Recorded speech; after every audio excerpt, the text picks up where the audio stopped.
Hey guys, this is going to be my review of Mad Max Fury Road. First of all, the War Boys. They are the best part of the movie. What cool, crazy world building. They're um, these chronically ill kind of Janissaries. For those of you who don't know, the Janissaries were eunuch soldiers that ran the Ottoman Empire. So these guys are kind of these chronically ill people that men they don't have any future. They're all going to die. That they need blood infusions from healthy people. So they're kind of this uh, disposable army. It's such a crazy idea. I absolutely love it. I wish that they had put this in like Fallout 4 or something instead, because 2 hours of this is not enough. I really want to see these crazy war boys, different versions of them. And when I first saw it, I thought that they were going to be albinos and hairless, that they were like mutants. Turns out that's not true, but that would have been really cool to just add to it. The second, the wives. Um, I think this is the weakest part of the movie. The wives, actually, they're the ball. The Mad Max and Furiosa are trying to get away from Immortan Joe, and they just kind of sit in the back and squeal, and they have a bit of there's a trope of women are wonderful, that the women don't have any flaws, or that the personality of the woman character is that she's a woman. These have kind of that like a perfect woman kind of quality. They're extremely traumatized, but they're still concerned about uh, anti-violence, about nurturing, about caring for people. There's a part where Nux, a war boy, is in the back, and one of the wives finds him. I mean, when I see a spider, I stomp it till it stops moving, and she nurtures him, and there's almost kind of this romantic thing going on. It's like these women need to toughen up. They're gonna, what's going on here? It was a little bit silly. I love Furiosa. Furiosa is amazing. She's the strong female character has been a little bit has never appealed to me. That might be an unpopular opinion, but it never has. Where you have Xena, where she has the personality of Arnold Schwarzenegger playing the Terminator, but she has gorgeous legs, and it's never appealed to me. I've never found it attractive, or really someone I want to be around. But this, where Furiosa is tough, you can tell that she's been toughened up. She's not just this granite in human form, where she has vulnerabilities, where she doesn't automatically win all the fights. She has to struggle and push against things, and you see her despair when she discovers that the green place isn't there. And that was really appealing to me. I really love her. I want to see more of her, whether that's a prequel like they were talking about, or a sequel. Either one, fine with me. Immortan Joe, so creepy, so crazy. I love it. I, I, I don't know why all these guys are so.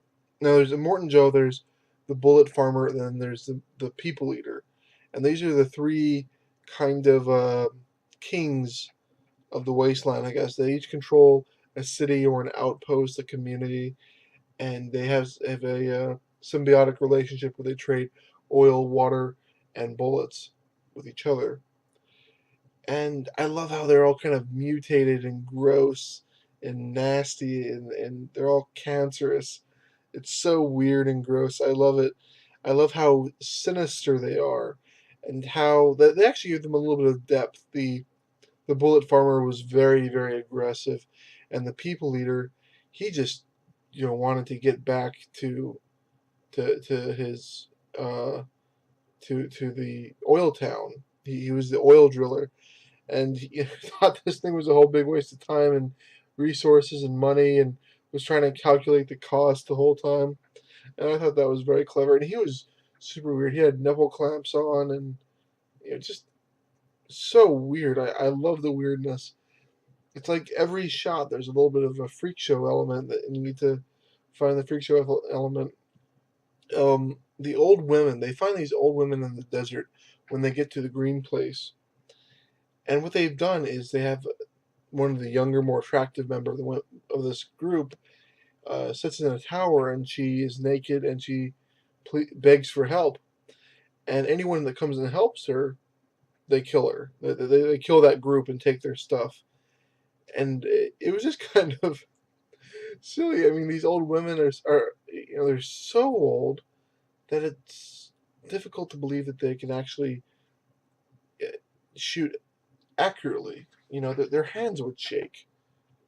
One of the old women has a purse that actually has like a living plant inside of it. I think this is the final form, the final evolution of the crazy bag lady. you know? um, I think they should have been more skeptical of the wives because they would have understood the siren call of a woman in distress, and here are five women in distress, and they should have understood, hey, maybe this isn't on the up and up. This is a honeypot. This could be a trap. Uh, you know, and it was just kind of in the wasteland you don't have any friends, and there's kind of instant friends, and that was a weaker part of the movie. I don't think as weak as the wives themselves, but I have to say the final form of the crazy bag lady. uh, can you tell I'm amused by myself? Mother's milk. There's this part in the movie where they have these corpulent women getting their breast milk pumped out, and apparently this is used. I don't know. It was just so confusing. I don't know why they had it. Just to be weird, I guess. I guess that's enough reason. But I guess that might have been a statement on women's role in society. I'm not sure what was going on there. Really weird. Now, Mad Max himself really was not necessary for this movie. He was redundant with Furiosa. I liked his how he was kind of he was wise to the ways of the wasteland. He was kind of slick. He was out for himself, and I loved all of that stuff. It was really good. He wasn't some kind of weird Brienne of Tarth paladin roaming in the wasteland trying to right wrongs, Quantum Leap style. He was just trying to survive. He was just trying to get somewhere. I don't think the hallucinations really work that well. If they follow up with it in sequels, I could understand it, but as a standalone film, it was definitely one of the weaker parts of his character. Um, Now he, as I said, he didn't even really need to be here. It was more like he was almost like the Morgan Freeman character in The Shawshank Redemption, where he's really the narrator, where he's the witness of the story, and he's telling the story later, kind of like 300, where the one Spartan who survives is shown to be telling the story at the end of the movie. It's kind of like that, and that's kind of strange. It's kind of weird, um, but it works. It works just fine. I I would have made this either a Mad Max film by itself, or I would have made it a Furiosa film by itself. Making it the two in there is just kind of it's a bit redundant. It's yeah.